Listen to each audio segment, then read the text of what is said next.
Okay then, so welcome to this discussion of a continuum. So this is where we're going to look at the axioms that we're going to use to set up this theory of synthetic differential geometry. This is where we're going to focus on the idea of a continuum. We're going to understand how we can model our kind of smooth line. And we're also going to see how the basic ideas from calculus, like differentiation and integration, emerge from the kind of axioms we're going to choose. So one of the things I found quite difficult in making this course is knowing how rigorous to be. You see, this subject is basically synthetic differential geometry. Now, the word synthetic means that we're building from the bottom up using axioms. So we really want to start by talking about the basic kind of axioms for the sort of geometric structures that we want to discuss. However, in order to treat this kind of framework properly, it really takes quite a lot of thought. And I could quite easily go on for hours and hours about the details of the particular axioms, the kind of category theoretic foundations, and talking about things like how we can prove that minus x equals x, and things like this. However, I thought that a course like that might be of limited interest, and a lot of the audience would be more interested in getting to the kind of high-flying applications of these kind of ideas, thinking about things like vector fields and manifolds, curvature, four-dimensional space, infinite dimensional space, and so on. And so I've decided to take a more kind of casual approach to the sort of foundations of this subject.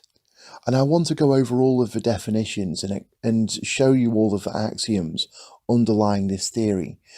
But I'm not going to make a big song and dance about how we can prove everything, or about kind of underlying concepts which one might want to know in order to investigate these foundational issues more deeply. Now, saying that, I do have a video on my Category Theory for Beginners playlist on synthetic differential geometry, and in that video I do go over all of the kind of axioms underlying the theory in a more kind of rigorous way. So if you are interested in understanding the foundational issues in a really deep way, you might want to dig into that, and there's some related other videos as well. So okay, with all that said, how do we start then? Well, we want to think about the continuum. So what is the continuum?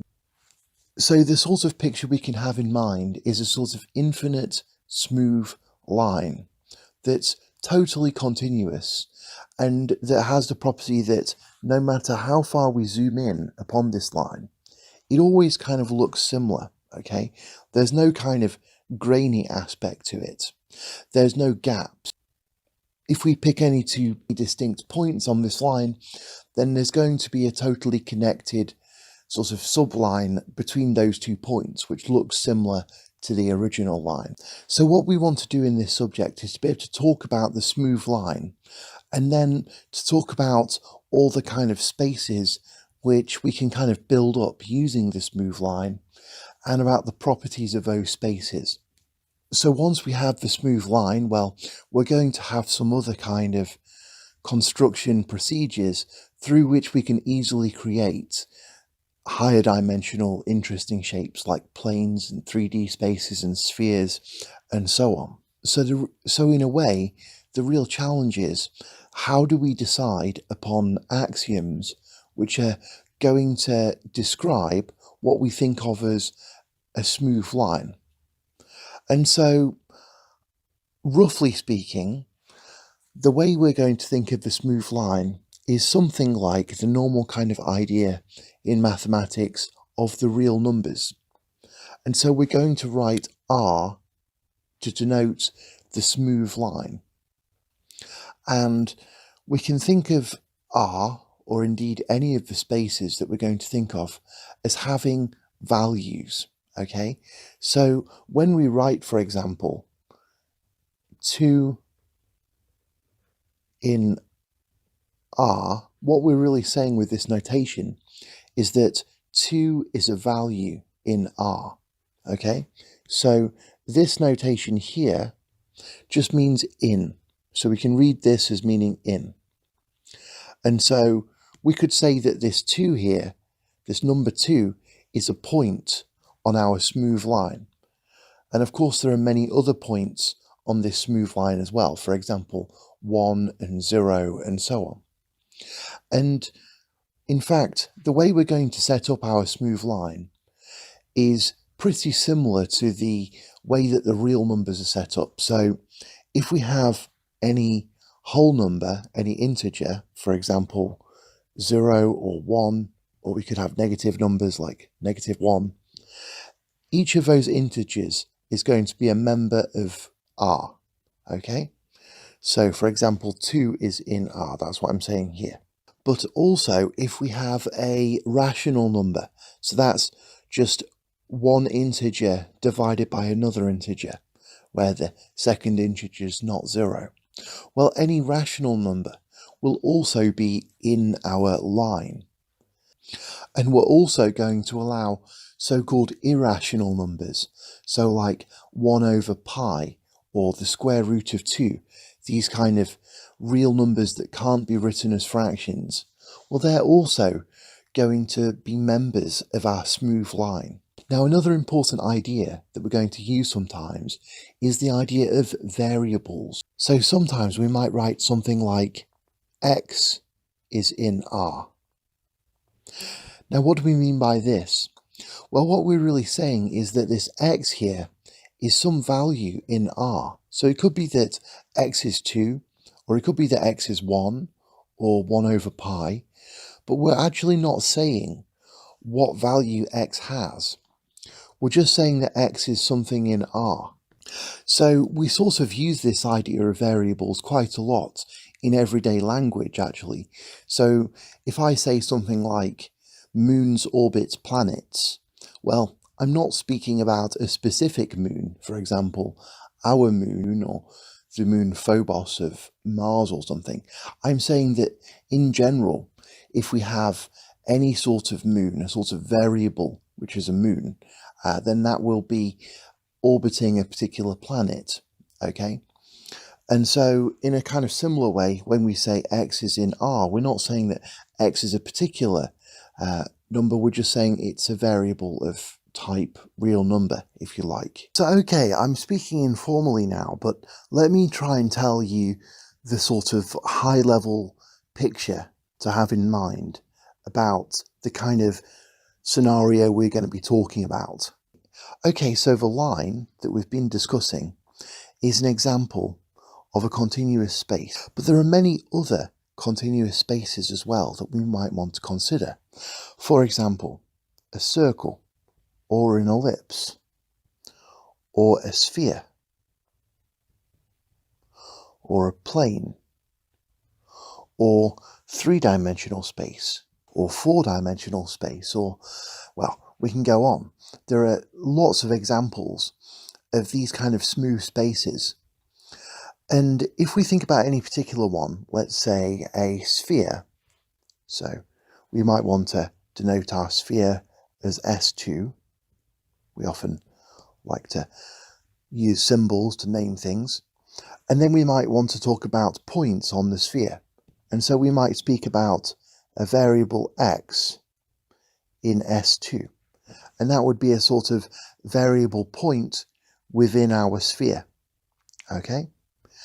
And we'll also want to talk about functions or maps between these different spaces. And so let me roughly explain the idea of functions. So if we have spaces a and b, then we may have a function f from space a to space b. So what is such a function? Well, basically we can think of such a thing in a very similar way to how we would if we were doing set theory, okay? So basically the idea is just that such a function f from a to b is just going to send each value x in a to a value f of x in B. So here's an example of a function, and this is an important one, and it's called minus.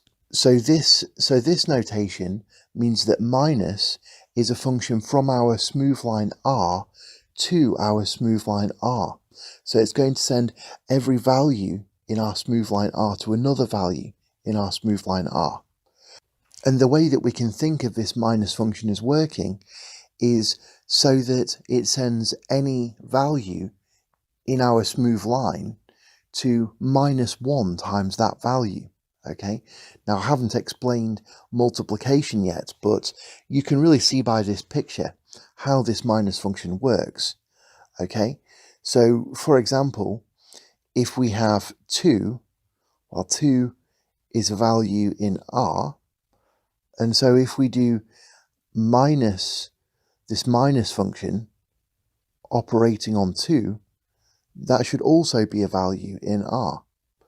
And indeed it is, and we actually just call that value -2. And you can see from this picture here, I'm using these arrows to indicate how this function works, and it's mapping 2 to -2. And so we have that this minus here is a function from the smooth line to the smooth line. Now, more generally, we have all of these different smooth spaces, and we have lots of functions between them. Now, it turns out that the way that this theory is set up is going to make it so that each of the functions we're going to consider, and indeed each of the kind of functions which get kind of defined by our axioms, are going to turn out to be continuous functions. Now, I'm not going to say rigorously at the moment what that means, except just to say that a continuous function basically doesn't have any kind of abrupt changes in the output value when we're evaluating it on nearby points. So I'll get to the idea of continuous functions more rigorously later. But what I do want to say is that if we have any space A, then there is a very important function from A to A. So A might be the real line, or it could be something else. But there's a really important function from A to A. And sometimes I'll call functions maps as well, okay? Function and map, they mean the same thing in this course. So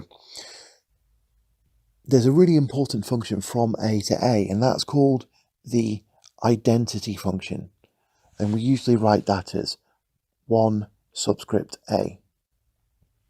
And so each function has a sort of source space and a target space, and it sends values from the source space to the target space. Now in this case, the source space and the target space are both the same.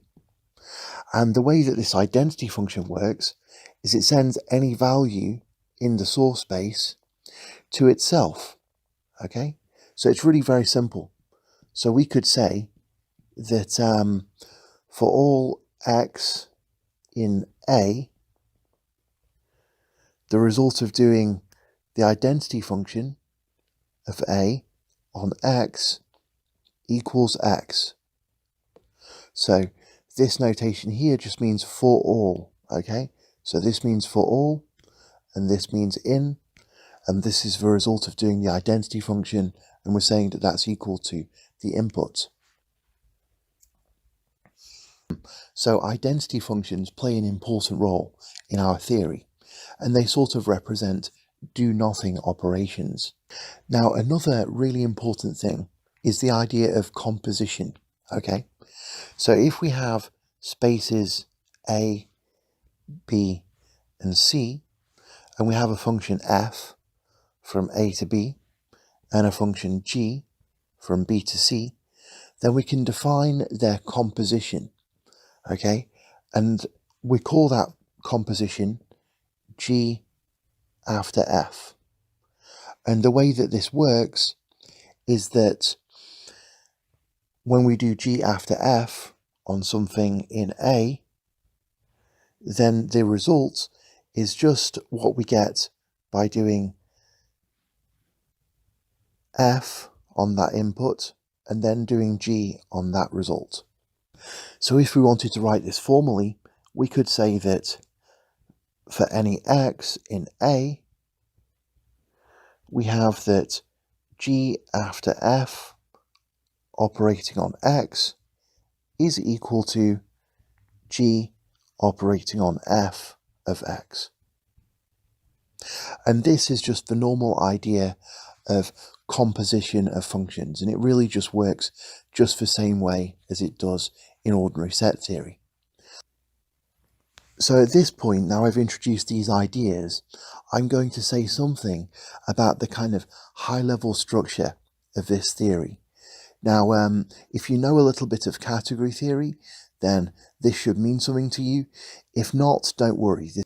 So what I'll say is that what we're really studying here is a category where the objects are smooth spaces and the arrows are continuous functions, with this kind of idea of composition. Okay, so if you don't know about category theory, don't worry about it. I'm going to explain all of the ideas that we need from first principles anyway. Okay, so to start out, I'm trying to explain the ideas of arithmetic. And I've explained this idea of this function here, which takes in a number and basically multiplies it by -1, okay?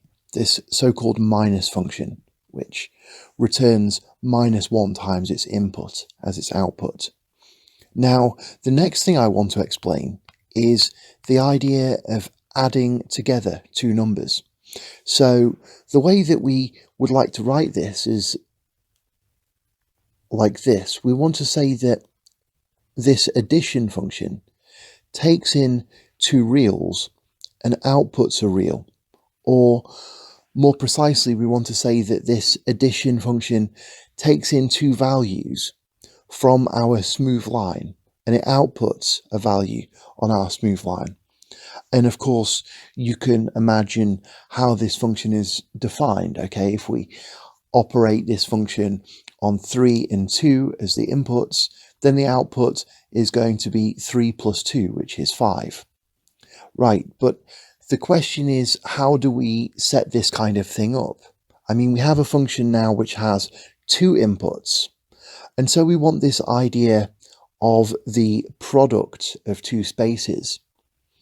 So I'm going to really go through this idea quite informally to start with, and I'll probably touch on it a bit more formally later, but I think you'll get the idea. So basically, if we have a couple of spaces, A and B, and these might be lines, or they might be something more complex, well, when we write A times B, that's another space, and the values in this space are just all of the pairs of a value x from the first space and a value y from the second space.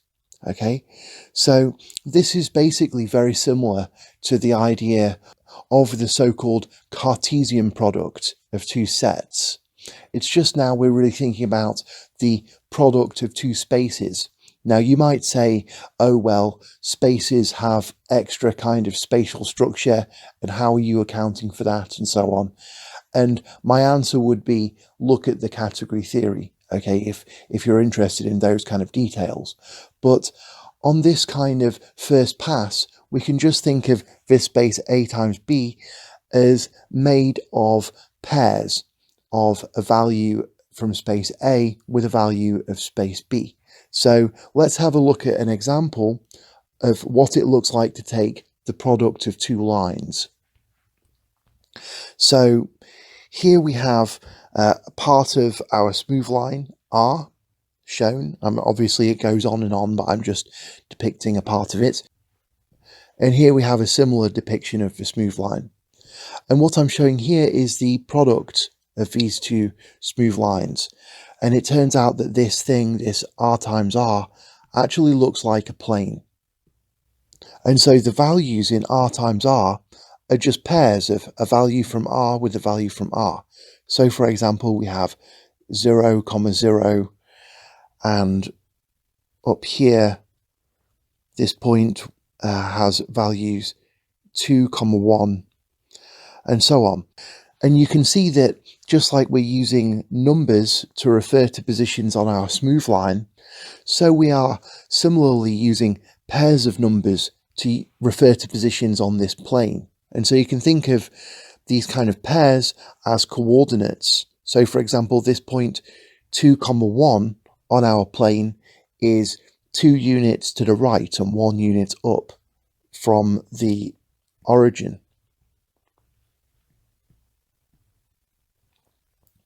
And so we can really think of r times r as the plane. And sometimes we like to write that as r squared. So now we have this idea of being able to take the product of spaces, we can think about what addition means. So we can say that addition corresponds to a function which takes in a pair of reals and outputs another real. And so in a sense, we could say that it's a function from the plane to the smooth line. And so, of course, the way that this addition function works is that it's going to take a point on a plane, which represents two numbers, and it's just going to add those two numbers together. So if you like, it's going to add the coordinates of a point on the plane together to give a point on the line. So for example, it'll send 2, 1 to 3 and 0, 0 to 0 and so on. And so that's how we can think of our addition function. So actually what I'm doing now is telling you how you probably ought to think about things like this addition function. But in reality, I'm actually going to tell you axioms which are really underlying our theory. I'll get onto the axioms later. But in fact, rather than taking these kind of number systems that I'm depicting here as being there first, we're actually going to define things like addition in a kind of axiomatic way. So I'm actually going to sort of tell you some laws that we're going to assume hold for addition. And in fact, kind of the idea that addition really works, as I'm sort of depicting here, is really a consequence of those laws and not something which we're taking as a kind of prior assumption. Nevertheless, I thought it's quite good for us to have a picture in mind of how our kind of theory is supposed to work. And addition really works just as you'd expect. We just take two numbers and add them together, really. So, okay, we've got this idea of addition. Now, we'll say more about the axioms underlying these sort of functions I'm setting up later, but I just want to talk about the basic kind of structure of things first. So, we know that addition is this function which takes in a pair of reals and spits out a real, and multiplication has a similar sort of form. It also takes in a couple of reals and spits out a real. So we can think about this multiplication function as a function from the product of the smooth line with itself to the smooth line.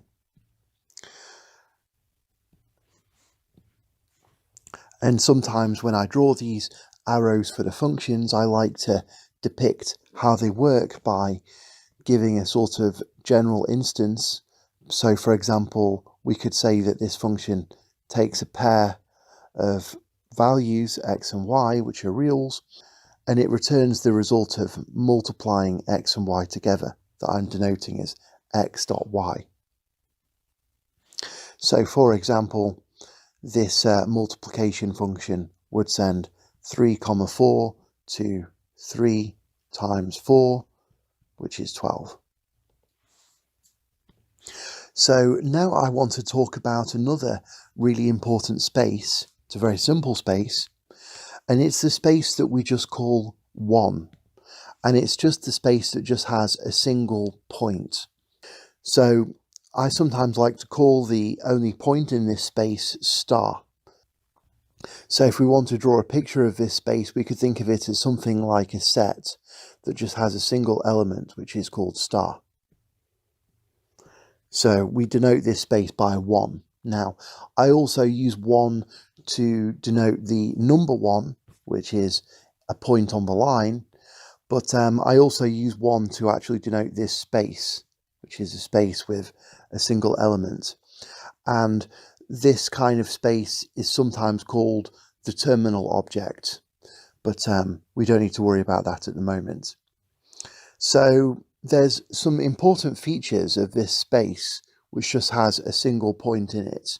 And one of the important features of this space 1 here is that if we have any other kind of non-empty space A, then there's just going to be exactly one function from A to this kind of space with 1 point. And that's going to be the function which sends each of the values from A to this only kind of value star in this space 1. Okay, so we have a name for that kind of function. We call it exclamation mark A. So here's a nice sort of depiction of what I mean. So we could have any space we like to think about here, but let's think about the line, because we already know a bit about that. And so there's going to be a unique function from this line R to this space 1 here. And that's just going to be the function which sends all of these values in R to this only value star of this space 1 here. And we call that kind of function exclamation mark R.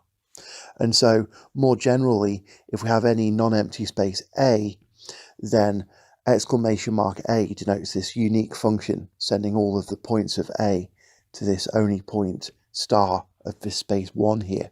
So what's the purpose of contemplating this space here that just has a single point? I mean, it's very simple.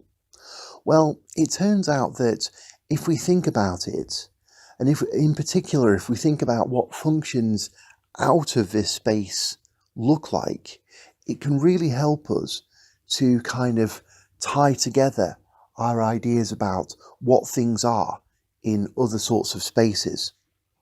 And so if we have another space A, we can ask ourselves, what's a function from this space 1 to A look like? And I'll go through an example very shortly, but let me just start with a definition. So if we have a space A, and we have any function, k, from this space 1 with a single point to A, we call that function k a point of this space A. All right, now that kind of terminology is quite telling, but let me show you a picture. So what would a point of our smooth line R look like? Well, let's have a look. So let's think about what a function might be from this space 1 to R. So what it's going to do is it's just going to send this value star to some value in R. So maybe it sends this value star to 2, for example. And so this would be an example of a point of R. And you see that this function is literally just pointing out the number 2. In fact, we could actually just call this function 2, okay? And it turns out that any sort of point, in air quotes, of this smooth line can really be kind of represented as a function from this space 1 here to R. And so what we're literally doing here is using functions to represent points of space. And there are many benefits of doing that. And it's sort of like turning nouns into verbs in a sense, because like functions do things, but we can compose functions together. And if we represent points of spaces and things in spaces as functions in this kind of manner. So here we're using this green function here to actually represent this point 2 in our line. Well, if we do this kind of thing, then when we do function composition, we can naturally represent how other functions affect points just by talking about function composition. Okay, it's much easier if I just show you an example. So we've already talked about this minus function here, okay? So this just sends points on our line to -1 times them, okay? So it sends 1 to -1 and so on. So now look at this situation. We're going to start with our space 1, and we're going to do this function from 1 to r. And it's this function that sends this point star of 1 to this point 2 on our smooth line. And then after we've done this, the next step is going to be to apply this minus function. And so we can depict what's going on like I'm showing on the left here. So we have our space 1, we have this function from 1 to r that I'm calling 2, and then after that we want to do this minus function. And what we're interested in is the composition of these two functions. So we're going to do 2 and then we're going to do minus. And so we can just track these threads and we can see that, well, star is getting sent to 2 like this, and then it's getting sent to -2 under this second function here. And so if we compose these, their composition just sends star to -2. And so we can ask, well, how do we depict this composition? And if we just follow the rules I've already described, well, we depict the composition like this, as this minus function after this 2 function. And it's then quite natural to say, well, this is just -2. So you can see that this kind of idea of thinking of points in our space as maps into that space from this space 1 really makes sense with our ordinary intuition of what happens when we're applying functions to values in spaces. So, okay, here's another example to sort of test your understanding of function composition. Can you figure out how this composition works? Okay, so I'm talking here about this function that we could write as 2 after exclamation mark r. How is this kind of function going to work? Well, it's going to be a function from our smooth line to itself, but how does it work? Okay, so if you want to pause the video and think about it, I'll show you the answer now. So this is the answer, okay? This function has sort of 2 stages. The first stage is where we do this exclamation mark r. So that's the function that sends all of the values of r to this value star in our space 1. And then the second function sends this value star to this number 2 here on our smooth line. So this composition here is actually just going to send all of the values of r to the number 2, okay? And so we could call this a constant function. And you can imagine that we could do something similar when we're having any point of any space, okay? So if we have a space A, we could send everything in A to this point of 1, and then we could say pick some point V of some space B, and if we do this composition, we're sending everything in A to this point V of this space B. Okay, so the next thing I want to talk about is this really important idea of combining functions together so we can make other functions into the product of spaces. So this is the general idea, and when I get to some examples, I think it will become clear how this works. So basically, let's suppose that we have 3 spaces, A, B, and C. And we also have these 2 functions. So we have a function f from this space A to this space B, and we have a function g from this space A to this space C. Now, when we have this kind of information, and we could draw this more compactly like this, we have the function f from A to B, and a function g from B to C. Well, given this stuff, we can form another function, which we call f comma g. And that goes from A to this product, b times c. So basically, if we have this and we have this, then we can form this. Now, the way that this function f comma g works is really quite simple. It just sends any value x in a to this pair, f of x comma g of x, right? So remember, the values in b times c are just pairs of a value from b and a value from c. And we know that if we do f on x, we get a value in b. And if we do g on x, we get a value in c. So we say that if we do f comma g on x, we get this value f of x comma g of x, which is a value of b times c. And sometimes I might write this value with angular brackets around it instead of round brackets. So okay, let's start by having a look at a really simple example of this kind of definition in action. So let's consider the case where A is just our smooth line R, and B is just our smooth line R, and C is just our smooth line R. And these f and g are both just identity functions. So in other words, we're going to consider the case where our first function is just the identity function from R to R, so it just sends every number to itself.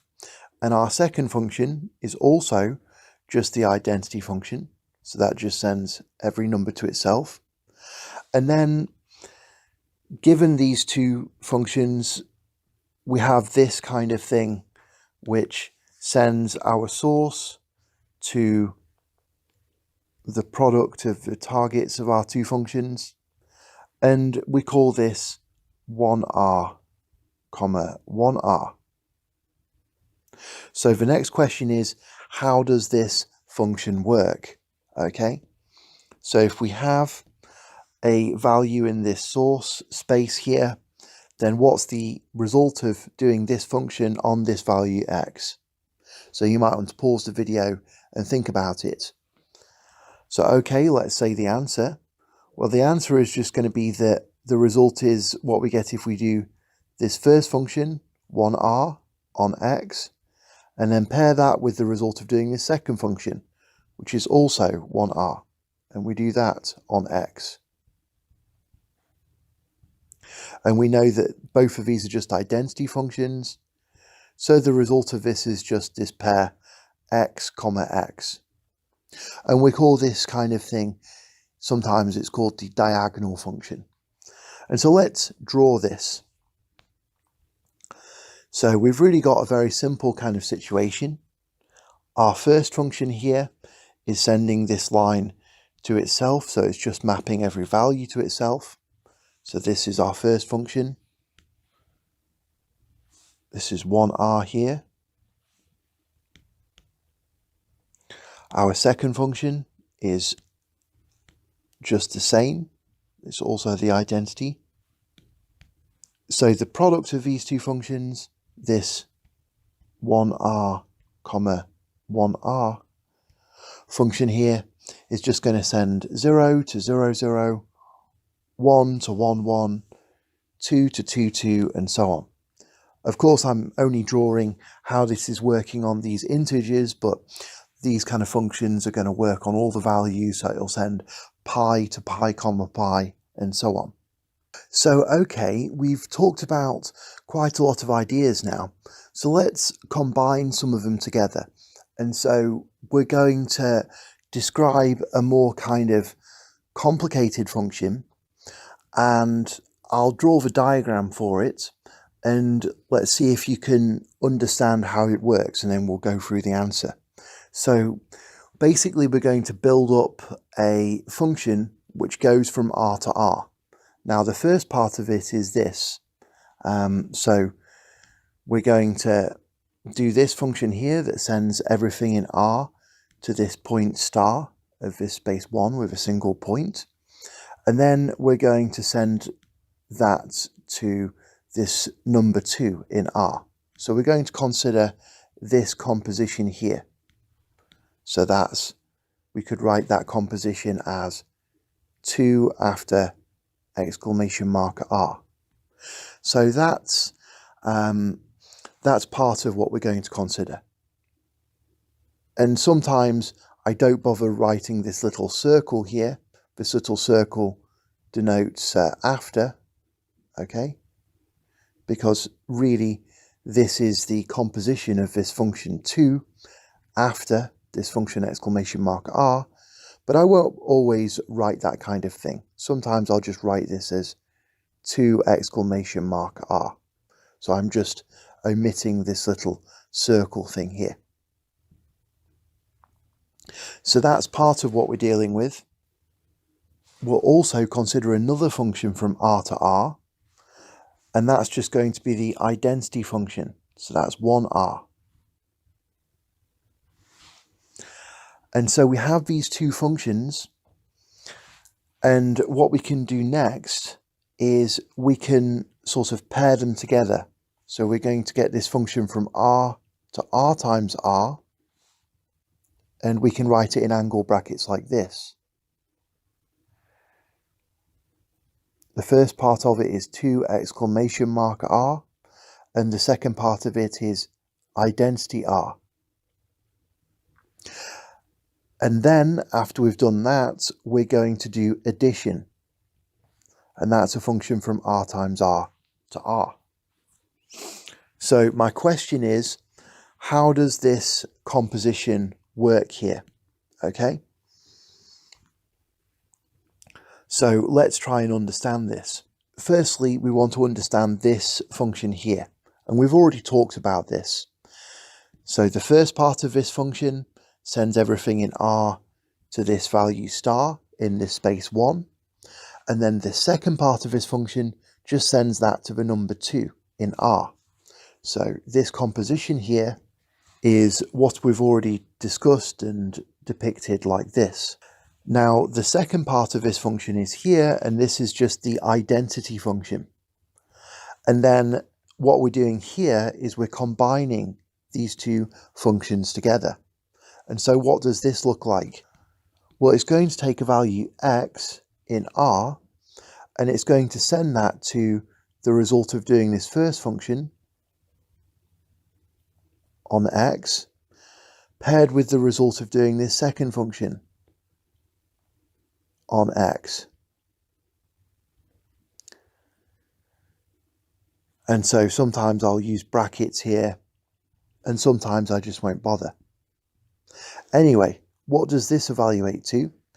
Well, the first part of this is just going to be a 2, because when we do this function here on x, well, whatever value this is, it doesn't matter. When we do exclamation mark r on it, we're going to get star, and when we do this function 2 on star, we always get 2.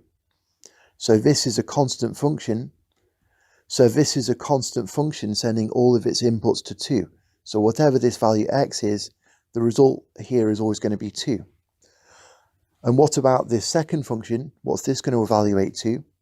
Well, this is just doing the identity function on x. So the result here is just going to be x.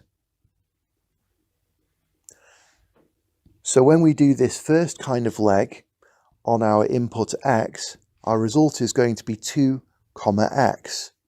And then when we do addition on that, what's going to be the result? Well, it's just going to be 2 plus x. Okay, so the answer is that this composition here is really just our kind of adding to function.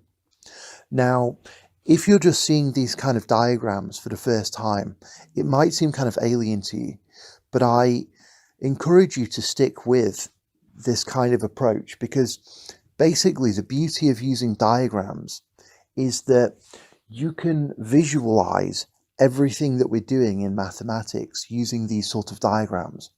And the ability to do that makes all of the mathematics so much easier to understand, because when we're introducing concepts, we can just draw these diagrams and you can immediately literally see exactly how everything is working at a glance.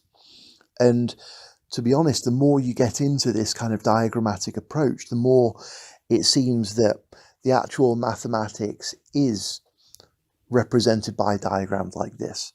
And really a lot of the struggle of mathematics is to try and sort of explain to people what the underlying diagrams are. And so if we know how to draw them, we're at a great advantage. Okay, so while we're talking about products, let me mention some other really important functions that are associated with products. So if we have two spaces, B and C, well, if we consider the product B times C, we know that the values in that space are going to be pairs x comma y, where x is a value of B and y is a value of C. And so what we can do is we can do projections to extract the first or the second entry from such a pair. And so, for example, we have this projection function P1 here. And this is a function from B times C to B. And the way that this works is simply that if we do P1 on a value x comma y in this space B times C, then the result is just going to be x. So when we do this P1 function here on a pair, it just returns the first entry from that pair. And in a similar way, we have the projection function P2, which sends this pair x comma y to its second entry, y. And so we have these two projection functions P1 and P2, which allow us to get the first or the second entries of these kind of pairs, respectively. So these two things allow us to extract the entries from the pairs, which are the values of B times C. So we can look at an example of these kind of projection functions in action in this case here. So we have this space R times R here, and if we do this sort of P1 projection, that just sends each of these kind of pairs to its first entry. Okay then, so let me get on to a sort of description of some of the axioms which are underlying our theory. Now, I want to say off the bat that I'm trying not to be overly rigorous with this kind of course. So I'm just going to really quite briefly touch on these ideas. And also, if you're new to these ideas, it might be better not to get too hung up on the details of how exactly all the axioms are defined and how do you, for example, prove that division works as you expect and all the rest of it. It might be better just to sort of carry on looking at this theory until we get to the more kind of complex and visually appealing kind of examples.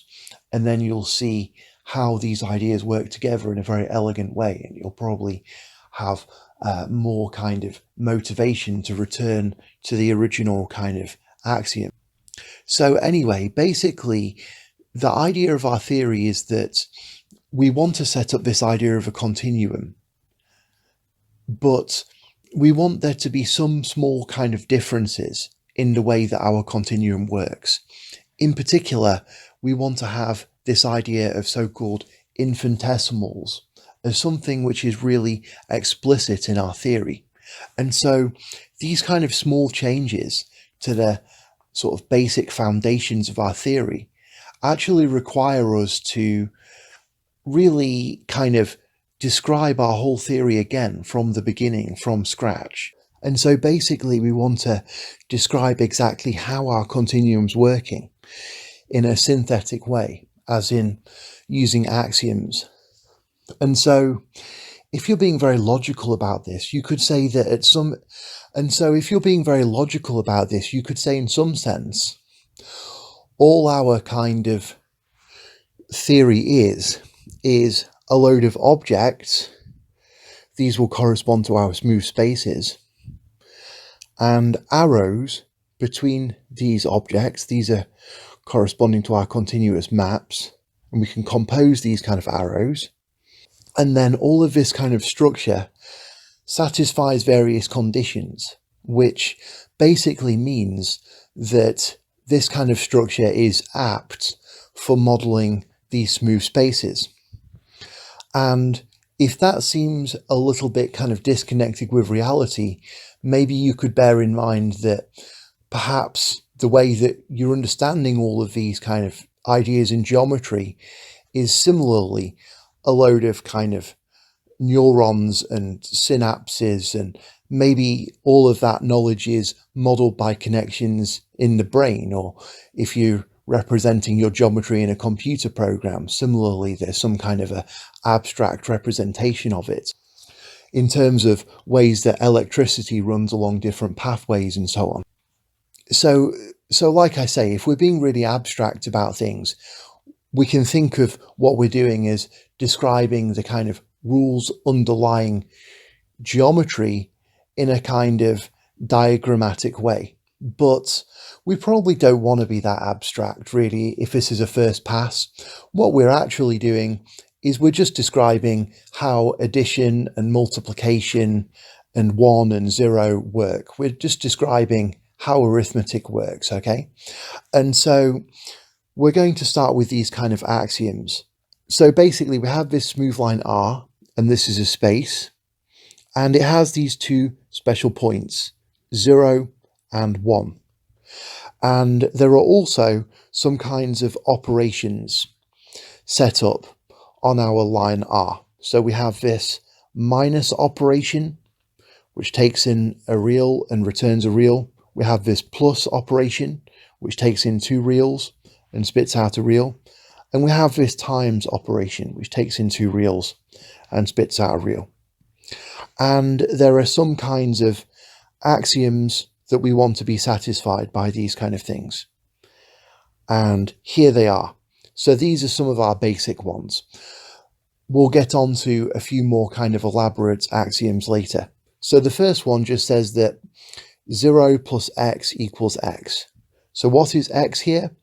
It's just a variable of type R, okay? Or it's a variable in R, or it's a variable that ranges over R.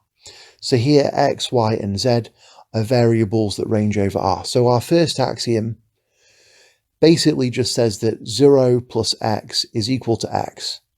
And that's going to work for any value x in our smooth line R.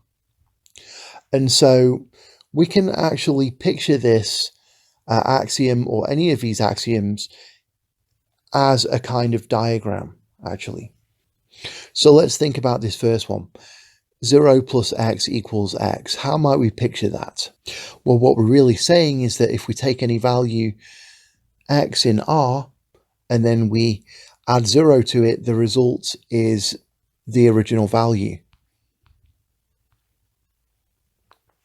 So we could actually picture this axiom like this. I mean, how do we picture this 0 plus x? Well, this function here from R to R sends everything to 0. This function here preserves the input, and if we pair those together, we get this function which sends x to 0, x, and then if we do addition after that, that gives us this function which takes in an x and returns 0 plus x. And so if we also consider the identity function here, then we could say that the result of composing these two functions is this function here. And sometimes we illustrate that by putting a little loop in our diagram. And that means that this part of the diagram commutes, in the sense that if we compose the functions of the paths along the outside of this region, we always get the same result. So doing this function followed by this function composes to give the same result as doing this red function here. So that's how we might depict this kind of idea diagrammatically. If these sorts of ways of thinking about things diagrammatically seem a bit alien to you, don't worry too much about that. You can just think about these kind of things as statements about arithmetic that we want to hold true for our smooth line. So firstly, we want 0 plus x equals x. Secondly, x plus minus x is 0. We also want x plus y equals y plus x. 1 times x equals x. X times y equals y times x. This rule here says addition is associative.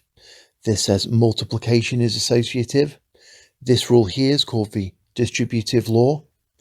Now this is quite interesting. This symbol here means not.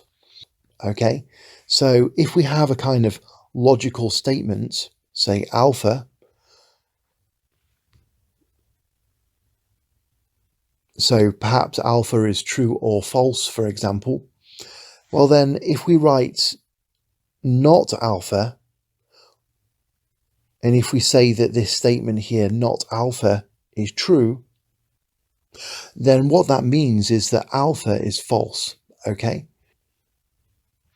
So for example here, when we say not 0 equals 1, what we mean is that the statement 0 equals 1 is a false statement. So one of our axioms is that 0 is not equal to 1. Another perhaps new symbol for you is this arrow here, which means implies, okay? And also this backwards E means exists. So this next statement here is basically saying that if x is non-zero, then we can find a number 1 over x, okay? And we're referring to that as y over here.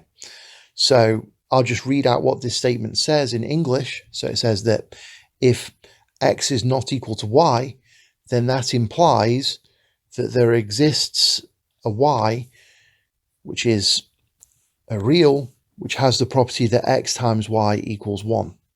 Okay, so this arrow here, we can read it as implies, and this backwards E here, we can read that as there exists. Now there's a bit of an abbreviation that we sometimes use.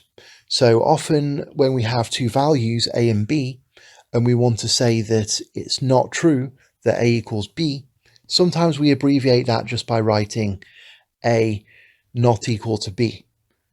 And also sometimes we use this double arrow here to mean that the statement on the left implies the statement on the right, and the statement on the right implies the statement on the left. Okay. So if we have two kind of statements, alpha and beta, and we want to say that they are equivalent, we may write it like this, alpha double arrow beta. And what that really means is that alpha implies beta and beta implies alpha. So basically what I'm trying to say is that we're assuming that our smooth line R comes equipped with these normal kind of arithmetic ideas like 0 and 1, addition, subtraction, multiplication, and these kind of normal laws are applying. Now this last one's pretty interesting. It says that when x is non-zero, we can basically find this this quantity which we could call 1 over x, which has the property that if we multiply it by x, we get 1. And so we basically have another operation that we can do on a number, which is that if that number's non-zero, then we can take 1 over that number. And so that's a kind of interesting idea. So we could be naive and we could say, oh, well, there's a function from R to R, which we could call 1 over box. Okay, so it takes a number and it returns 1 over that number. But that's not really quite right, because we can't do this function on 0, because this kind of axiom here is saying that we only really want to be thinking about doing 1 over a number when that number is non-zero. So how would this function work if the input's 0? What's 1 over 0? Well, that's usually a kind of topic that mathematicians prefer to avoid, and we can do that using the idea of parts. Okay, so if we have a space, I'll just draw some splodge here, well then a part of that is pretty much what you'd expect. It's just a part of that space. We may be referring to this kind of part of a space as something which is meeting some special kind of conditions. And so we usually use this kind of set theory notation to refer to parts of spaces. And so we could, for example, talk about the non-zero values on our smooth line. Okay, So we could write that kind of thing like this. So if we were doing set theory, we'd read this as the set of x in R such that x is non-zero. Or we could say it's the part of the smooth line consisting of the values x for which this statement x is not zero is true. And it's important to realize that this is actually a part of the line, okay? And we can see this because there's this sort of injection function here, which is just including all of these values into our original line, okay? So we can imagine that there's this kind of one-to-one function which is sending all of these non-zero values on R into R. So it's nice that we can form this kind of space of these non-zero values on our line, because then we can really make a kind of function which works according to this last axiom here. So there's going to be a function from these non-zero reals to the reals which takes an input x and returns 1 over it, and we'll call that function 1 over box. And so now when I write something like, for example, 1 over 7, that can be just thought of as shorthand for applying this function 1 over box to the input 7. Or for example, if I write 3 over 7, you can think of that as shorthand for 3 times 1 over box of 7.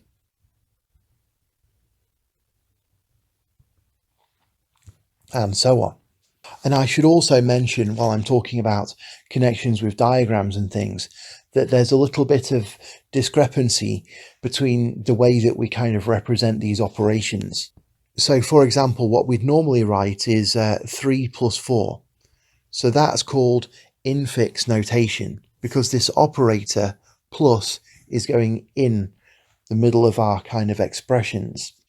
But if we're really being sort of, I would argue, more kind of precise about our notation, we should probably write this kind of thing as plus of 3, 4. Because if we really want to represent what's going on, say, diagrammatically, it would probably go something like this.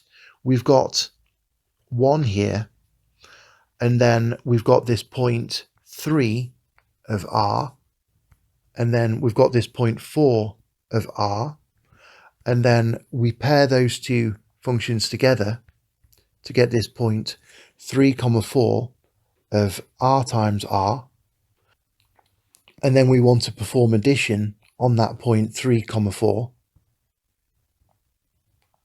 and that's what we mean when we say 3 times 4. We really mean this composition, which we could properly write as plus after 3, 4. But normally this is sort of abbreviated. We could abbreviate it to plus of 3, 4. I often don't worry too much about whether I'm using round brackets or angle brackets, or we could write it in the kind of common kind of infix notation as 3 plus 4. Okay, so I want to finish talking about the kind of basic properties of the smooth line, the kind of familiar ones. So I've just discussed these ideas of arithmetic, and the next thing I want to talk about is ordering numbers. So we can say things like 3 is less than 4. Now, if you think about that, we have all of these pairs of numbers. So we have this space R times R, the product of our smooth line with itself, if you like. Now that we could naively think of as a load of pairs of numbers, but only some of those pairs of numbers are going to satisfy this less than property, okay? So the pair 3, 4 is such that 3 is less than 4, that's true, okay? But the pair 5, 5 doesn't have the property that 5 is less than 5, okay? That's not true. So we're really talking about part of R times R. We're talking about a sort of part of this space. If we were doing set theory, we'd say we're interested in the subset of pairs of reals, such that the first real in our pair is less than the second real in our pair. So we really want to talk about this general idea of parts. So this seems like a good place to say one of our big connections with category theory. Again, you don't need to know category theory to follow this course, but for those that are aware, I want to say that we're assuming that this category of smooth spaces is a topos. And when I talk about a part of a space, I'm really talking about what a category theorist might call a sub-object.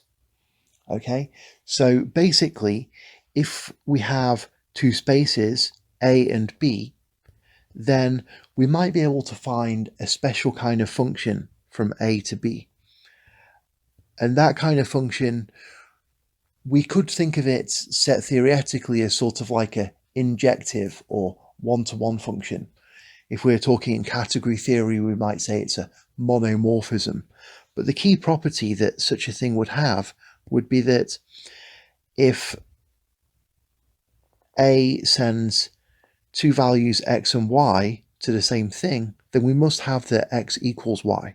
So in other words, this kind of function here doesn't collapse any two distinct values on top of each other.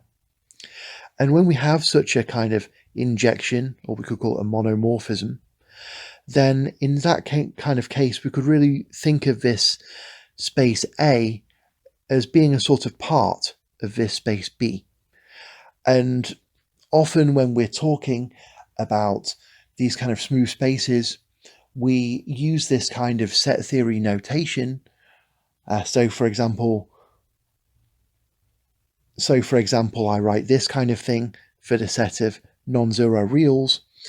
But if you want to get into the real details of this, you can think of this as an application of the so-called Mitchell-Benebaugh language in topos theory. Now, if you're not into category theory, that might not mean much to you, but don't worry, you can basically just think about what this kind of you can just basically think about what this means in ordinary set theory, the set of x in R, such that x is non-zero. And that'll give you a sufficient kind of picture of what's going on to be able to follow these videos. I'm not assuming any knowledge of category theory. I just want to make these occasional comments for people who do know about it. So anyway, all that said, let's now with all that said, let's talk about this less than relation on R. So at one level, we could just think of this as a statement we could make about a pair of real numbers, and it might be true or it might not be true. So 3 less than 4, that's true. 5 less than 5, that's not true. Another way that we could think of this less than is really as a sort of part of our plane, R times R. So we could think about the sort of part of our plane which consists of all of the values where the first coordinate of a value is less than the second coordinate of the value. And so what I'm going to do next is to talk about the kind of axioms that we want our kind of ordering relation on R to satisfy. Now, I think if this is your first kind of exposure to looking at things like how arithmetic and ordering of numbers works in an abstract kind of way, I certainly wouldn't worry very much about the notation which is just about to appear. I just wanted to kind of show this formal way of representing what's going on, and then I'm going to sort of back off from this rigorous approach and talk about things in a much more kind of intuitive way. So formally then, we say that we want this ordering relation less than to satisfy these following properties. Now, this first property here, it says that if x is less than y and y is less than z, then we want x is less than z. So once again, x, y, and z are variables ranging over our smooth line R. Now, this symbol here just means and, okay? And remember, this arrow here means implies. So what this first axiom here says is that x is less than y and y is less than z implies x is less than z. Okay, so if you think about, okay, so if we have our line, and if x is less than y and y is less than z, then x should be less than z. Our next axiom just says that it's not true that x is less than x. That seems very sensible. Our next axiom says that when x is less than y, that implies that x plus z is less than y plus z. So if we add the same number onto x and y, then the ordering is preserved.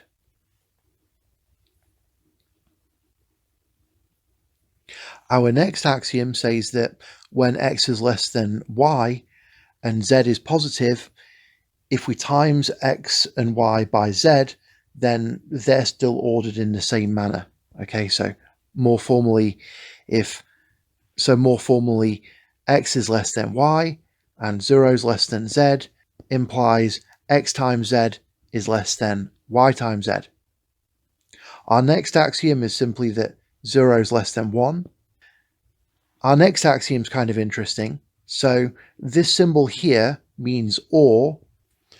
Now what this statement is saying is that it's true that x is bigger than 0, or it's true that x is less than 1 for any x. Okay, one of those two things must be true, or maybe both of them are true. So it seems kind of peculiar to talk about ordering like this. The normal way we might want to talk about ordering is to say something like, well, x is either positive, negative, or 0.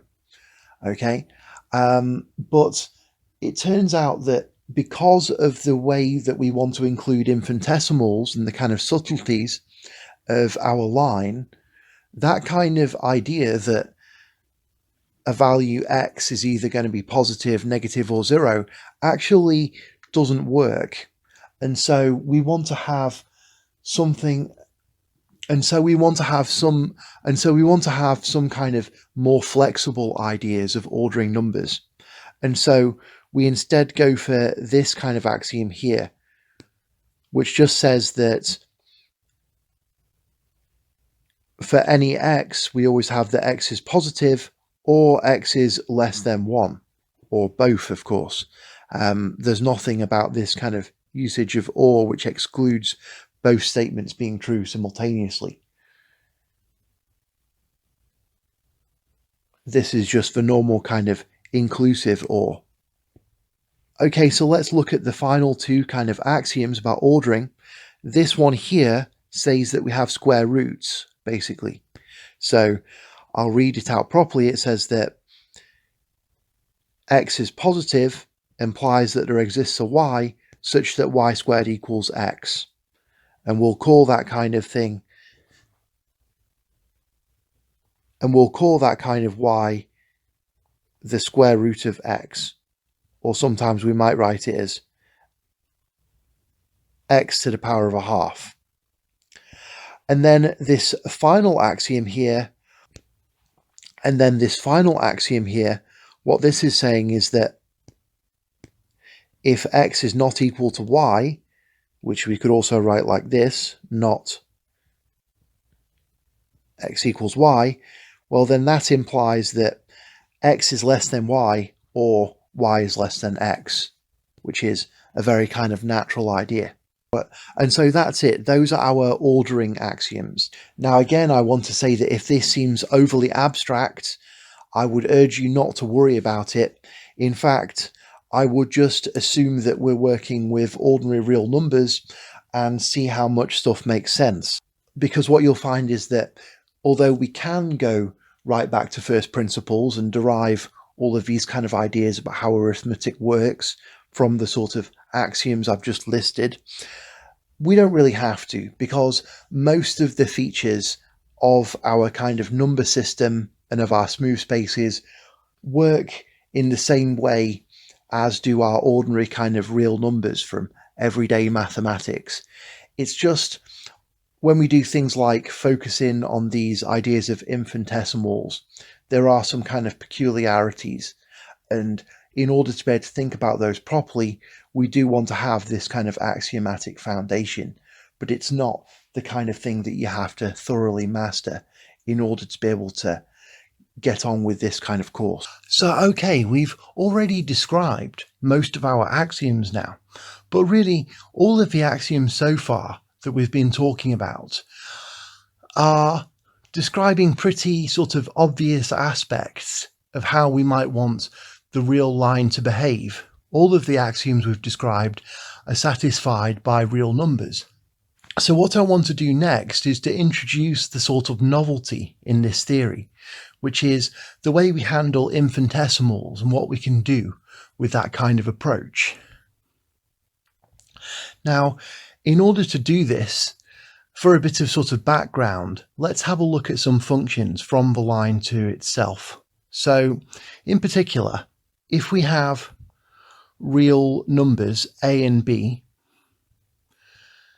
then we can define a sort of linear function to be a function from our smooth line to itself, say f, that has the property that f of x is equal to a plus b times x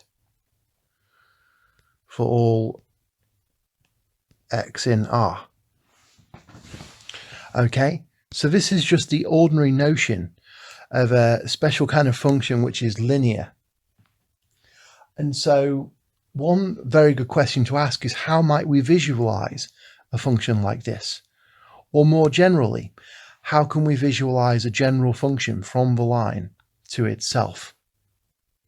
And there's a very kind of natural idea, which is the idea of drawing a graph of a function. But one of the really nice things we can do is actually formalize the idea of drawing a graph of a function. So the basic idea of a graph, I'll just do an example, is that we have a plane, and then we can draw a graph showing the values of our function for different inputs. So for example, if this is the input, then the height of this curve above that place will be the output. So if this is x, then this would be f of x. And so we could call this kind of thing a graph of this function f. Okay. And it turns out that if our function is a linear function, then the graph of it is just going to be a straight line. But it also turns out that in general, we can define the idea of the graph of a function in a very, very clean kind of way. So here's how we do it. Suppose we have the function f from R to R, and we want to visualize how it works. So we can come up with another function from R to R, and that one's just going to be the identity function. And then if we consider the product R times R, well, that's the plane. And then what happens if we pair these two functions together then? Well, we get this function 1R comma f. And how does this function work? Well, it's going to send a value x of R to a value x comma f of x. And it turns out that this map here is really what we can think of as being the graph of this function f. So let me see if I can visualize this. So here's a copy of R, and then here's this function, identity R comma f, and it's going to send a value x in R to this point here, which has coordinates x, comma, f of x. And moreover, it turns out that this kind of function, if you define it like this, it's always going to be a sort of injective function or monomorphism. So it always describes a sort of part of the plane, okay? So in other words, the graph of a function always describes a sort of part of the plane. So we can really think of this visualization of how this function works as an actual part of the plane. So this idea of graphs is really useful.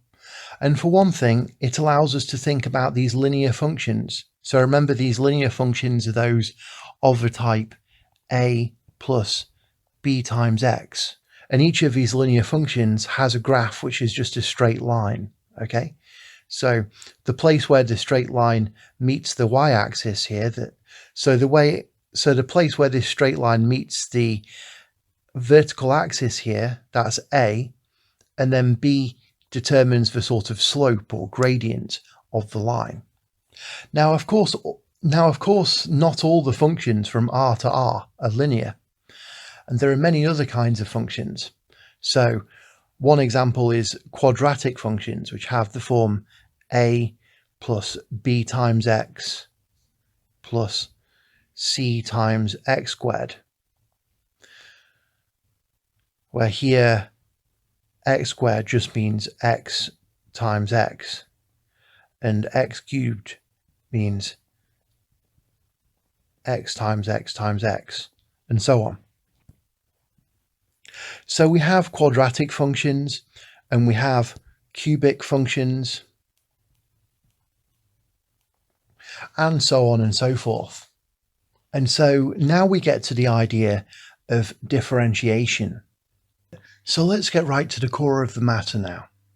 The novelty of this kind of theory is the way that we can use infinitesimals to do calculus. Well, there's two really major operations that we do in calculus.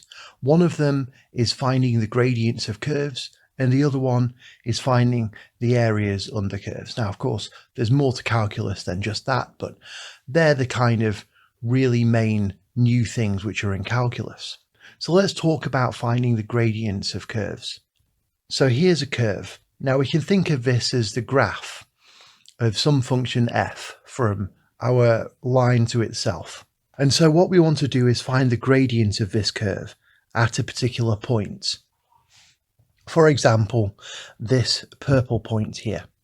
And basically what this means is about this kind of point, we want to find a kind of linear function which approximates this curve.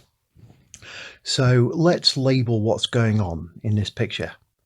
We've got our number line r, and we've got this function f, which is a function from our smooth line r to itself. We also have this point v, and we see that under our function this is getting mapped to this point f of v.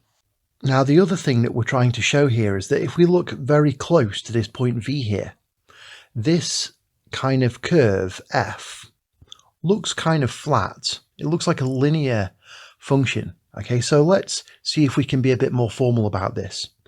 So let's suppose we have a small number epsilon, and we're just going to add epsilon to v. So we're going to consider another point v plus epsilon. And here I'm going to say that epsilon is small. And I'm not going to be precise about what I mean by that yet. But here's the point. If epsilon is really small, if it's so small that when we look on the kind of scale of epsilon, this function looks flat, then maybe we could write that f of v plus epsilon is approximately equal to f of v plus some constant, say b, times epsilon. Okay?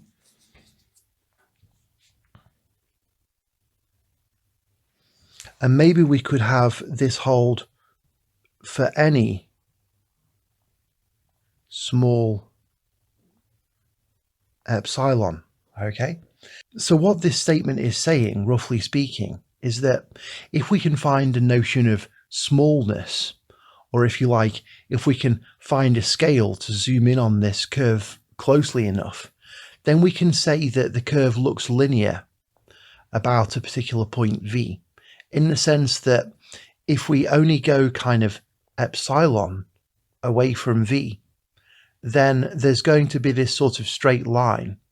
And so we're going to have that f of V plus epsilon is just going to equal f of V plus this amount here, which is just going to be proportional to epsilon. In particular, it's going to be b times epsilon, where this b here is just the gradient of this blue straight line, which is the tangent line to this point V here on this curve F. So another way we can think of this, if we want to be a bit more geometric about it, is we could say, well, if we draw a tangent line to this curve F at this point V, well, if we can find the gradient B of this line, in the sense that if this distance is 1, then we end up going an amount B up, well, in that case, we can approximate this function f evaluated at V plus epsilon as f of V plus B times epsilon. Well, we can do this as long as epsilon is sufficiently small.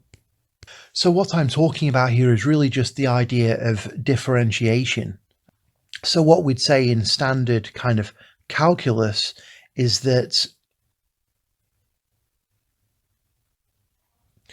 if this situation holds true when epsilon is sort of limitingly small, then we'd really think of B as being the sort of derivative of this function f.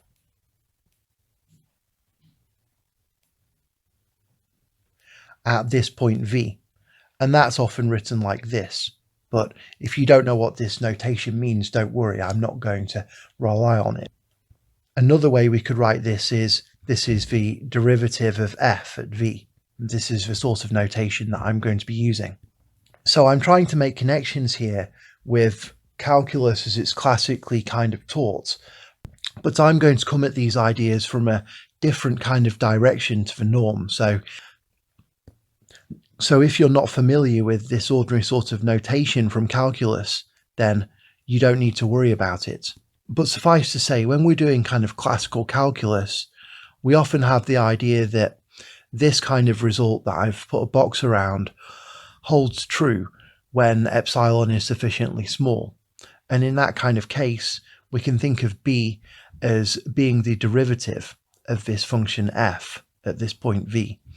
And the idea that this kind of thing is approximately true is very close to what Taylor's theorem is all about in calculus. But again, if you don't know about Taylor's theorem, don't worry, we're not going to rely on that kind of knowledge yet.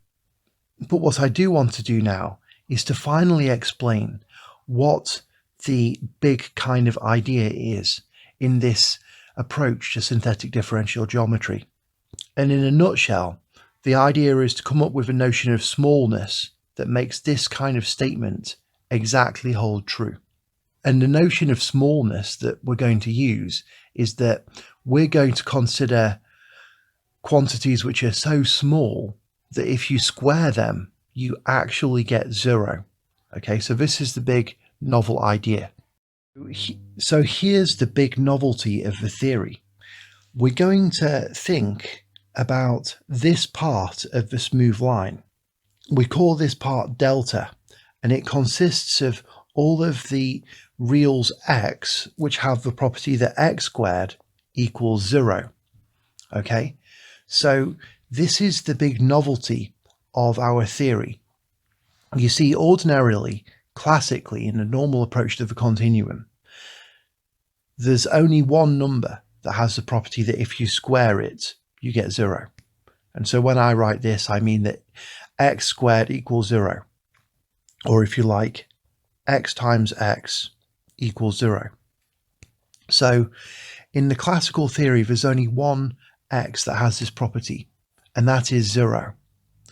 But what we are going to assume is that this kind of part of the line is actually non-trivial, okay? It actually involves quantities other than 0 in some sense. And so we have members of this kind of part of the line which are not 0. And we call these things nilsquare infinitesimals. You see, the idea of this kind of approach to approximating a curve is basically to say that if you look close enough to a point V on a curve, and if that curve is, say, given by a power series, so that would mean using something like Taylor's theorem, we could say that f of V plus epsilon is going to be f of V plus B1 times epsilon plus B2 times epsilon squared plus B3 times epsilon cubed, and so on. Well, the normal kind of approach in calculus is to say, well, if epsilon is small, then epsilon squared is really small, so small that we can neglect it, and epsilon cubed is even smaller, so we can neglect that. And so we can neglect all of these terms after the first one. And so we can say that very close to V, this function is going to look linear. Now, what we actually do is we literally have that this is the case when we pick our epsilon to be a member of these nilsquare infinitesimals. Okay, so this is the big kind of idea. So instead of me saying epsilon is small here, let me now say that epsilon is a nilsquare infinitesimal. So in other words, epsilon squared is equal to 0. Okay, and now we have that this thing is literally true, because all of those higher order terms, if we take that kind of Taylor's theorem approach, literally go to 0. So this literally holds true for any epsilon which is a nilsquare infinitesimal. Okay, so what we're saying here is that there's going to exist this unique number b, which is such that this kind of statement is true for any nilsquare infinitesimal epsilon. Now, of course, this is not self-evident. I'm not claiming that this is a theorem. What I'm claiming is that we can set up our axioms so as to make this kind of thing true. I mean, there are various reasons that we can't just say this kind of thing in a kind of classical approach to thinking about functions from reals to reals. The first one is that Taylor's theorem doesn't apply to every function from the reals to the reals. We have to make various assumptions, like that our functions are continuous and so on.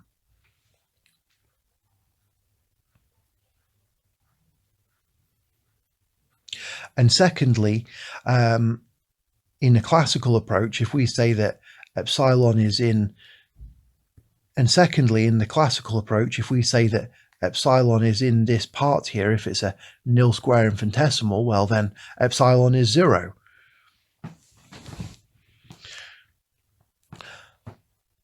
And so in a sense, this whole theory evaporates because there are no nilsquare infinitesimals when we approach this kind of theory from a classical viewpoint. But that's for novelty of synthetic differential geometry. That's why we restarted from the ground up. You see, if we were to just write this kind of expression and say, oh, well, the set of all x in R such that x squared is 0 in a kind of classical theory, well, then we'd simply have that, yes, okay, that's fine, but this is just for set that only contains 0.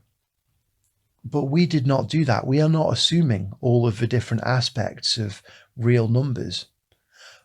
We're only making the assumptions that I've described so far with those axioms. And under those axioms, in fact, we don't necessarily have that these nil square infinitesimals only consist of 0. And in fact, when I finish with the axioms, we can see that it cannot be that these nil square infinitesimals only consist of 0. There are other ones as well. So in this theory, there are these kind of quantities which have the property that they square to give 0. So, okay, I think that's enough I think that's enough of building things up. Now let's actually have a look at the form of this kind of Lawvere axiom, which is really the central kind of novel feature of this synthetic differential geometry. So here's the basic idea. Consider a function from the reals to the reals. So let's call this function h. And so we know we have these nil square infinitesimals, and they're going to form part of a line which is very close to 0. So remember, these are the x in R, which have the property that x squared equals 0. So the idea is that if we look at our curve h, and we look at about how it behaves when its input is a nil square infinitesimal, then this curve is going to precisely be linear on that kind of restriction. So here's what's going on. H is a function from reals to reals. But we can consider the sort of restriction of that function from these nil square infinitesimals to the reals.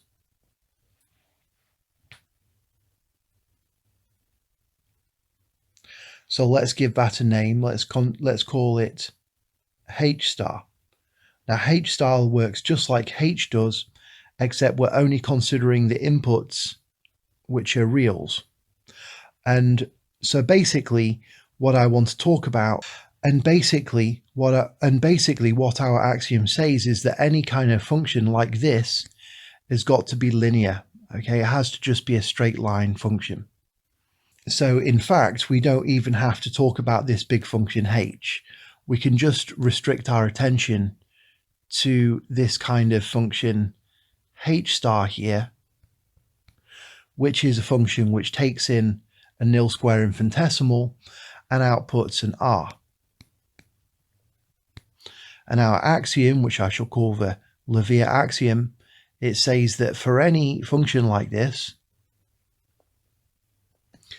there exists a unique real b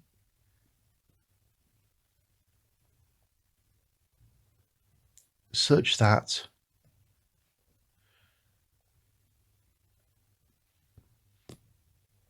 for any nil square infinitesimal epsilon,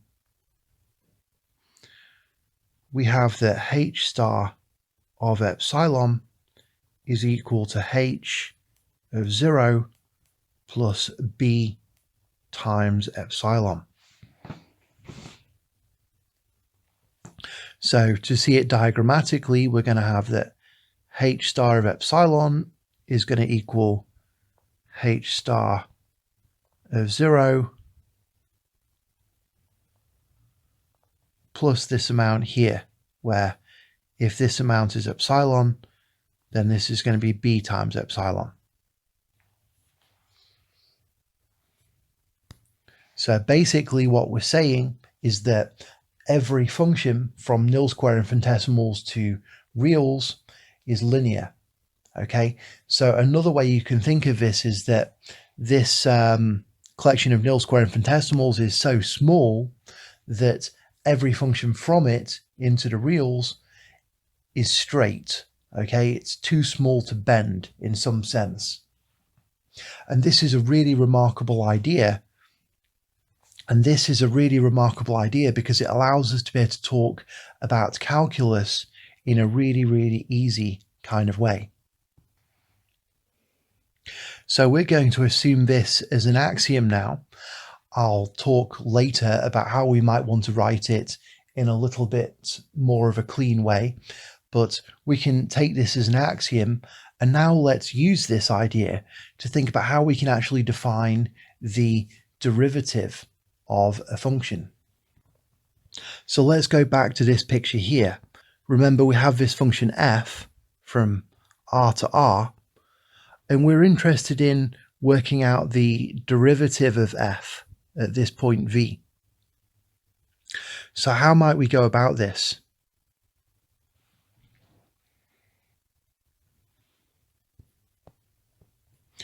Well, we know that v is a point in R. And so what we can actually do is we can define a function h star, which takes in a nilsquare infinitesimal and outputs a real. And the way that we define h star is that we're going to have that h star evaluated on a nilsquare infinitesimal epsilon is equal to f of v plus epsilon, okay? And we'll define h star to work like that for any nilsquare infinitesimal epsilon. So if we do that, then we can really easily get the idea of the derivative of our function. Why is that? Well, the reason is because our axiom that we've just been discussing tells us that there exists this unique b, which is going to be such that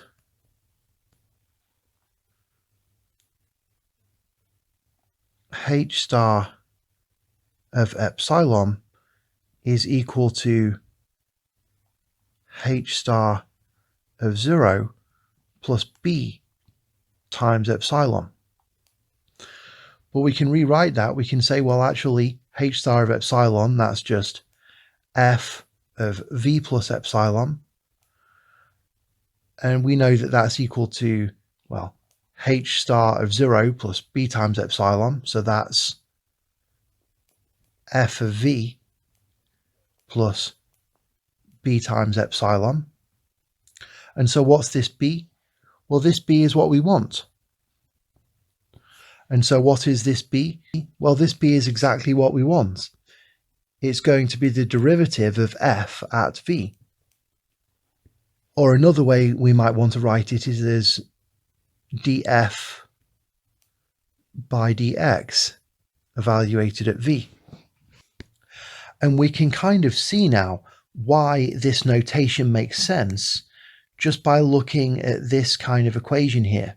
Okay, so what I'm about to say next is actually a little bit wrong if we're being really technical. But if we just look at this equation, well, we can sort of rewrite it so that we can say that f of v plus epsilon take away f of v divided by epsilon is equal to b. And that's why we could think of it as df by dx evaluated at v, okay? Because this is the change in f, and we're dividing it by the change in the sort of number that we're putting in, well, on the x-coordinate of our graph. I mean, actually, we don't really like to write this because we're dividing by an infinitesimal, and it's not really clear what this means. But you can see at least that this kind of matches the ordinary notation. But the really important thing that I want to try and get across is that this kind of axiom that I've circled here in red allows us to define what the derivative is of a function from r to r at a particular point. And also the fact that we take this as an axiom, the fact that we assume that this kind of thing holds for any function from nilsquare infinitesimals to reals, actually restricts the kind of functions which appear in our theory and sort of forces them to be continuous in some sense. It forces these derivatives to exist, which is actually a good thing, because our theory is really a theory of continuous spaces. And so it's quite nice that we have these axioms which force the sort of functions which we want to consider to be continuous, so that we don't always have to stipulate that the actual functions we're using are continuous. It's sort of automatically true in our theory. But let me just say this idea again, because it's pretty important. So let me just say this idea about differentiation again, because it's pretty important. So the idea is that if we have any function f from R to R, and we have any point V in R,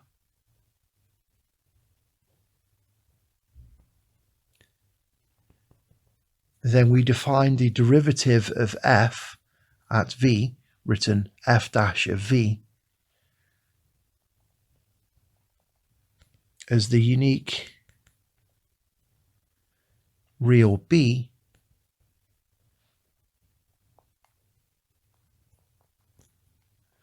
such that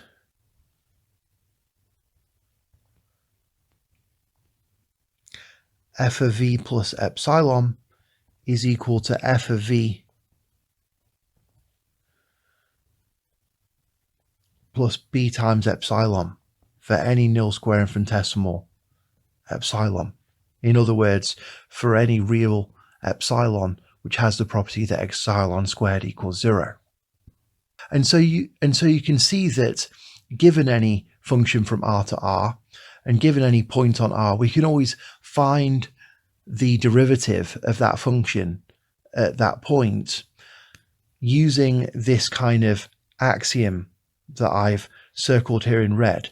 If we just define h star of epsilon to equal f of V plus epsilon, as I did here, then we can work out what this kind of B is using our previous axiom. And when we've got that B, we say that that's the derivative of f at V. And we usually write that as f dash of V. Maybe we sometimes write this as df by dx, where x equals V. There's actually some other notation which people use as well. So, okay, now we've discussed this kind of central axiom of our theory and talked about how it connects with the idea of differentiation. Now, I know that there are a lot of new ideas in this video, and in future videos we're going to take more time to kind of slow down and look at more examples and philosophical discussion and the kind of look at the kind of implications of some of the kind of axioms and assumptions that we've been discussing. But just to finish off, I want to bring in a little bit more notation so that I can write that last axiom we've just discussed in a little bit more of a concrete way. And this also connects on to another really fascinating aspect of this synthetic differential geometry. And in terms of how kind of mind-blowing these ideas are, I think this next idea is probably one of the most interesting. So if we have a couple of spaces, A and B, it turns out that we can form another space that we call B to the power of A. And we can really think of this as a space of maps from A to B. Now, there's ways to talk about this kind of thing formally. We could say it's an exponential object if we were doing category theory. But for now, let's not get hung up on the details. Let's not get hung up on the details. The idea is just that somehow we can think about all of the different maps from A to B, which in this kind of setup will be continuous, and they themselves form this kind of smooth space. So a nice one to think about is r to the power of r. So we've been thinking a bit already about some of the different maps from the smooth line to the smooth line. And we know that we can draw graphs of those kind of things. But now what we're saying here is that we can actually visualize each of these functions from the reals to the reals as a point in this really rich space here called r to the power of r. And it's literally a space of maps from r to r. Now this is a really interesting idea. So let's just think about something else for a moment. The sphere. Okay, so let's call this sphere S. And now let's think about a path on the sphere. So we could think about that path as a sort of map, say F, from our smooth line to the sphere. So we could think of this as sending every point in time to a different location on the sphere. So for example, if you went on a journey across the Earth, at any given time you'd be at a particular place on the surface of the Earth.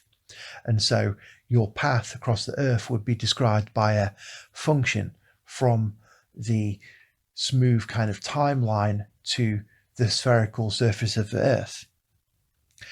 And so in a similar way, we could consider a map from R to this space of functions, R to the power of R. And that would be a path through this space of functions. So if you look at this red curve here, this is a point in. So if you think of this red curve here, this is a depiction of a function from R to R. It's a depiction of a point in this space, R to the power of R. And if we imagine something like a string deforming over time, we could think of that like a function from R to R, which is changing over time. We could think of that like a path through this kind of function space. So if you think about something like a wave, a deforming string over time, that's kind of like a path in this space of functions, which in some sense we can actually think of as an infinite dimensional space. Now I'll get onto this later. I've got much more to say about it, but you'll see that with this kind of synthetic approach to geometry, we can think about these kind of ideas much more easily. And it makes thinking about things like physics or doing modeling so much easier. But anyway, for now, we're not going to get into the details of what these kind of spaces of maps look like. We're really just going to use the kind of notation. So in particular, we've seen that r to the power of r can be thought of as this space of maps from r to r, but we've been thinking about functions from delta to r. So those would be values in this space here of maps from nilsquare infinitesimals to the smooth line. And so we can use this kind of notation to write down this, what I was calling this Kock-Lawvere axiom. And so here's our notation for it. Now another name for this sort of axiom is the principle of microaffineness. Okay, but it's just this idea that I've already been discussing and that I've circled here in red. But here's our sort of more formal way to say this.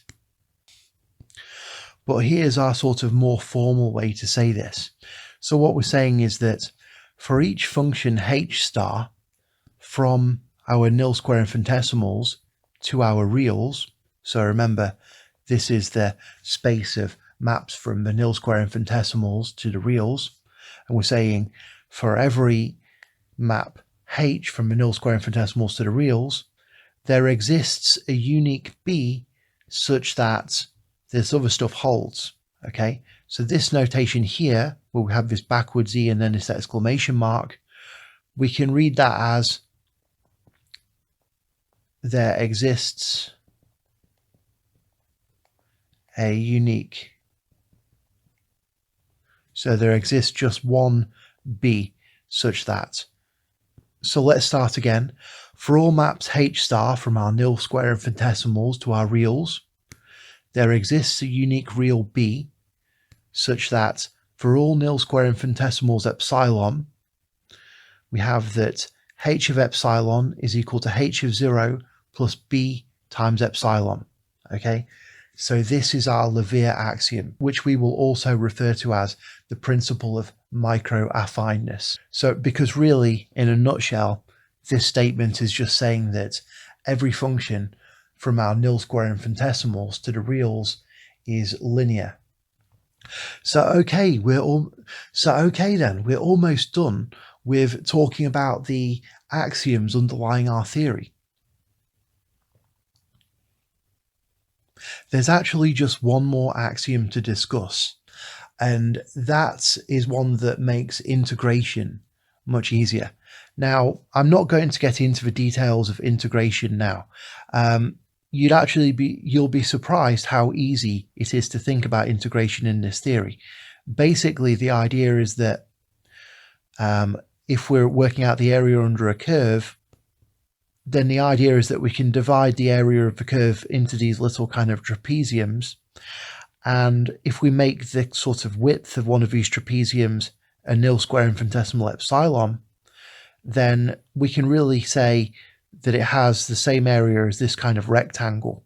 So we can literally neglect these little triangles here.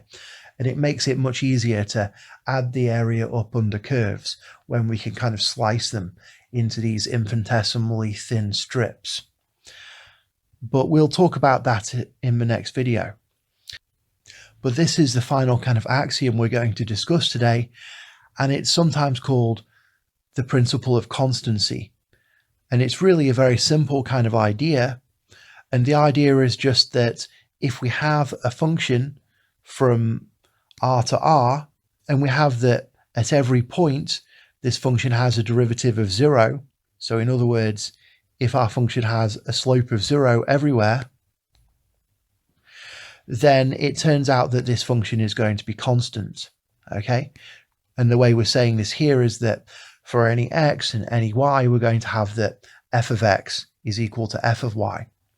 So the fact that this should be true seems quite obvious, although the way we're kind of setting up this theory and building it up from axioms means that actually we do need to have this as an assumption.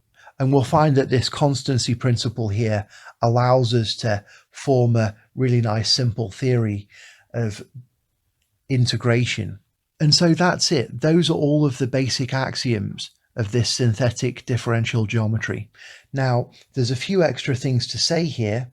One of them is that there are a few different approaches to axiomatizing synthetic differential geometry. The one I've been using here is the one discussed in J.L. Bell's book, A Primer of Infinitesimal Analysis. And also I should say that I should just emphasize that what we really have here is a load of axioms. We're not actually pointing at a specific mathematical system, we're not actually pointing at a specific mathematical system where the way that everything works is uniquely defined. I mean, we probably have something concrete in mind, but it turns out that there are actually many different sorts of models which satisfy these different axioms. And in fact, there are sort of other axioms that we might want to include and so on. So for example, we haven't talked about the natural numbers yet. So the natural numbers 0, 1, 2, 3, and so on. How are those going to enter the picture? And there's a few different ways that we might want them to enter the picture. So for example, we could say that we have this set n of, so for example, we could say that these natural numbers are forming a part of our smooth line. We could say that they form the smallest part of the smooth line which contains 0, which is closed under the operation of adding 1.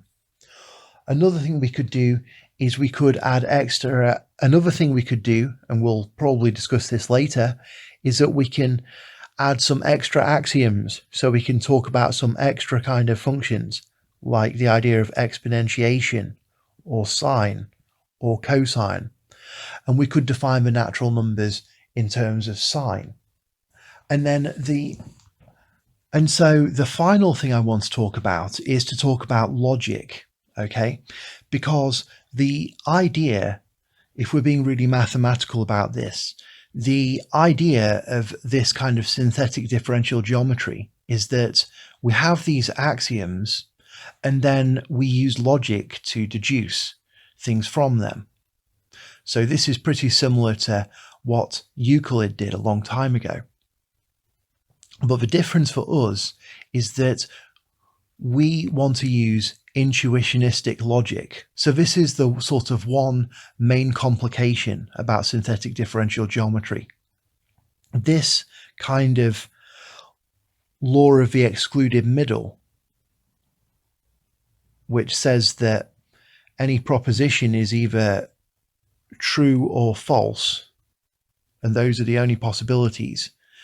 Well, that's actually not the case for us. Okay, this law of the excluded middle doesn't work for us. Okay, because what we are actually working in is intuitionistic logic. And in a nutshell, the idea is that there could be other kind of logical possibilities, except that just something's either true or false. And so to give you a sort of concrete example of something like this, let's consider to give you a kind of concrete example of why the law of the excluded middle is bad for us, let's consider the line, okay? And so we know we have 0. And so something that's true classically is that if we write x is equal to 0, where x is a variable on the smooth line, well then this statement x is equal to 0 is either going to be true or false, okay? In other words, for any real x, we either have that x is 0 or x is not equal to 0. That seems fairly reasonable, but that statement here, that x is 0 or x is not 0, actually doesn't work for us. This statement is not true in synthetic differential geometry. Why not? Well, because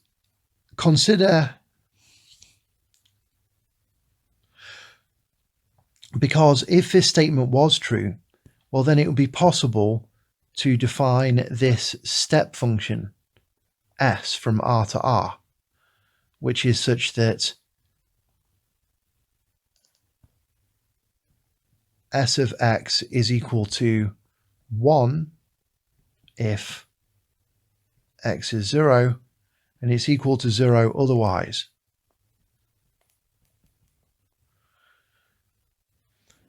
Actually, I should probably call this a blip function. I think the step function is something different. But anyway, let's draw this function s. So there it is. It has a value of 1 at 0, and everywhere else its value is 0. Now, is this function continuous?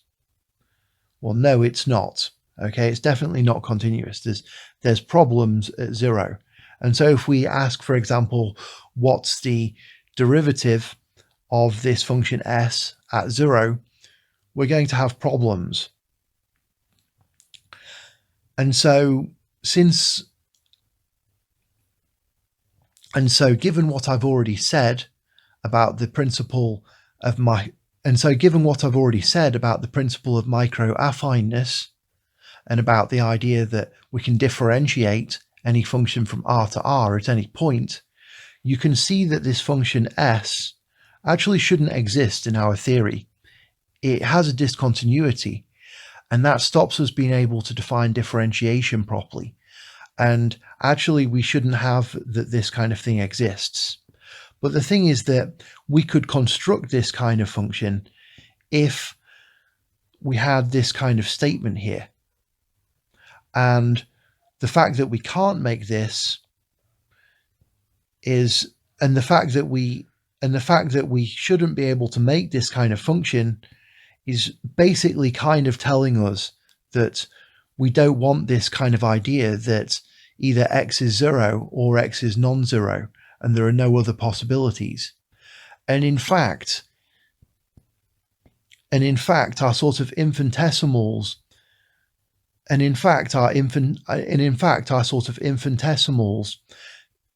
their existence and their usage in the principle of microaffineness and so on, sort of requires us to drop this law of the excluded middle. And we'll see more about this next time. But I mean, if you're just encountering this stuff for the first time, this idea that we're using intuitionistic logic might seem kind of frightening, okay? Because logic is something that we really rely on in maths. Because logic is something that we really rely on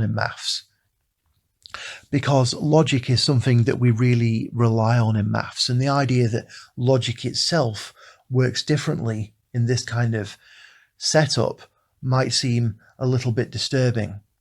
But it turns out that intuitionistic logic is actually extremely similar to the ordinary sort of logics. The only real difference is that we can't use this law of the excluded middle.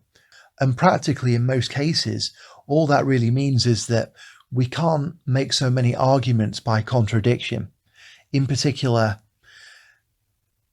if we say that something's not true, that doesn't necessarily mean it's true, because things aren't only just sort of true or false. So I mean, a common argument you do in mathematics, if you want to show something's true, is you assume it's false and then derive a contradiction, and therefore you can sort of infer that it must be true. But that kind of argument relies on the idea of the law of the excluded middle, which is not something that we're assuming. But most of the proofs that you do in mathematics, and the way that and or and implication works and all the rest of it, those all work just the same way in intuitionistic logic. So from a practical viewpoint, and as you see the kind of arguments that we're going to be making in this course, you'll realize that really the logic that we're dealing with is just working just like classical logic. Now, if you want to know more about intuitionistic logic, I'll put some links to some videos that I've done about it. And I want to say finally that there are sort of a few different levels that you can look at this kind of synthetic differential geometry on. There's sort of level 0, which is where you don't really worry too much about the foundations. Just kind of sit back and relax and see what the kind of implications of our kind of usage of these infinitesimals are. And I think that's a great approach to take, actually, because in fact, if you read about many of the sort of great geometers of olden times, a lot of them thought in terms of these kind of infinitesimal quantities, even if they didn't write about them when they were doing formal proofs and so on. Just the kind of idea of these infinitesimals can be extremely useful. And one of the beauties of this theory is that it does put these infinitesimals onto solid ground, mathematically speaking. But even if you don't want to appreciate the solidity of that ground by going through all of the kind of details of what's going on, simply the idea of being able to think about things like gradients of curves and areas and so on in terms of these infinitesimals can be very helpful. Now, the next kind of level up you might take when you're approaching this subject of synthetic differential geometry would be to think about this in terms of intuitionistic logic. Okay, so if you look at my videos on type theory, for example, you can get some familiarity with intuitionistic logic. And then you can really see how we can use the axioms that I've been describing to imply things in this theory. And then the kind of third level that you could take would really be to understand all of these kind of ideas in the context of topos theory. You see, from a sort of category theory viewpoint, we really have a category of smooth spaces with these kind of functions as the arrows between them, and this forms a topos, and the things I've described are basically kind of axioms which we'd assume to hold true in that kind of topos of smooth spaces. And if you see my video, Category Theory for Beginners, Synthetic Differential Geometry, you'll see how we can set that kind of thing up in terms of topos theory. But that's enough for this video. In the next video, we're going to have a look at more kind of applications and how we can understand lots of these interesting ideas that we've introduced today.